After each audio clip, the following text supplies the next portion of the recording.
திமுக 40% மேலாக பெற்று ஆட்சி அமைத்துக்கணும். அடுத்த இடத்துல கடந்த நாடாளுமன்ற தேர்தலில் 20% தான் வந்து அதிமுக பெற்றது. இந்த முறை கூட்டணி அதெல்லாம் சேர்த்து ஒரு 20 என்கிற இடத்துல ஒரு 26% அப்படி மாதிரி இடத்துக்கு அவங்க வருவாங்க. தாவேகா வந்து ஒரு 15% உட்பட்டு ஒரு 14%, 16% அந்த மாதிரி ஒரு பெர்சன்டேஜ் பெறுவாங்க.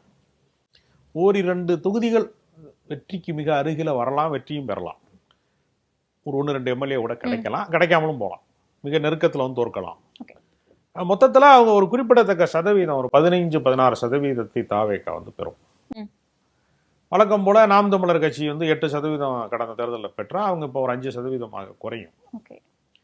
மற்றபடி வந்து அவங்க தாக்கத்தை ஏற்படுத்துவார்களே தவிர அதிகாரத்தை கைப்பற்ற முடியாது. தாவேகா வந்து சொல்லிக்கலாம், நாங்கள் இத்தனை பெர்சன்டேஜ் எடுத்தோம். அது வந்து அடுத்த தேர்தல் அரசியலுக்கு பேரம் பேசுவதற்கு, வேறு கட்சிகள் கூட்டணி அமைப்பதற்கு, அது வந்து அந்த எதுவுமே இல்லை, அவங்களுக்கு ஓட்டே இல்லை அப்படிங்கிற நிலைமை இல்லாமல் எங்களுக்கு இத்தனை சதவீதம் இருக்கிறது அப்படின்னு ஒரு பேர அரசியலுக்கு இது வழிவகுக்குமே தவிர இந்த தேர்தலில் அது பலனளிக்காது. அடுத்த தேர்தலுக்கான ஒரு அஸ்திவாரமாக அதை மாற்றிக்கொள்வார்கள். இந்த 1-2 தொகுதின்னு சொன்னீங்களா சார், அது வந்து சென்னையில தாக்கத்தை ஏற்படுத்துமா இல்லைன்னா? இல்லை, அதாவது செங்கோட்டையன் வந்து நீண்ட காலமாக மக்களோட நெருக்கமாக உள்ளவர். அவரை போன்றவர்கள் சில நேரம் வெற்றி பெறுவதற்கு ஒரு சாத்தியக்கூறுகள் கொஞ்சம் இருக்கு.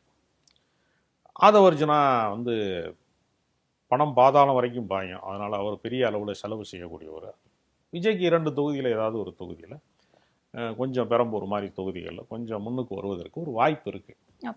ஆனால் கடைசி நேரத்தில் அது எப்படி மாறும்னு சொல்ல முடியாது. நம்ம பேசிட்டு இருக்கும்போது உள்ள கணிப்பு படி ஒன்று சொல்றோம். ஏன்னா கமலஹாசன் தோற்பாருன்னு யாருமே எதிர்பார்க்கலையே. வானதி சீனிவாசன் வந்து கமலஹாசன் படத்துக்கு டிக்கெட் எடுத்த ஒரு ஆளாக தான் இருக்க முடியும். இப்போ தான் ஆன்லைன் டிக்கெட்டு, அவங்கெல்லாம் கியூவில் நின்று தான் டிக்கெட் எடுத்திருப்பாங்க. இப்போ அவ்வளோ பெரிய நட்சத்திர அந்தஸ்து மிக்க ஒரு பெரிய வேட்பாளரை, ஆளுமை மிக்க வேட்பாளரை சில ஆயிரம் வந்து வெறும் 2000 வாக்குகளுக்கும் குறைவான வித்தியாசத்தில் அவங்க தோக்கடிச்சிட்டாங்களே. அப்போ ஸ்டார் வேல்யூலாம் வந்து வேலை செய்யுமான்னு சொல்ல முடியாது. மக்களோட எவ்வளவு நெருக்கமாக இருக்கிறாங்க அதுதான் அரசியலில் வந்து அதிகமாக வேலை செய்யும்.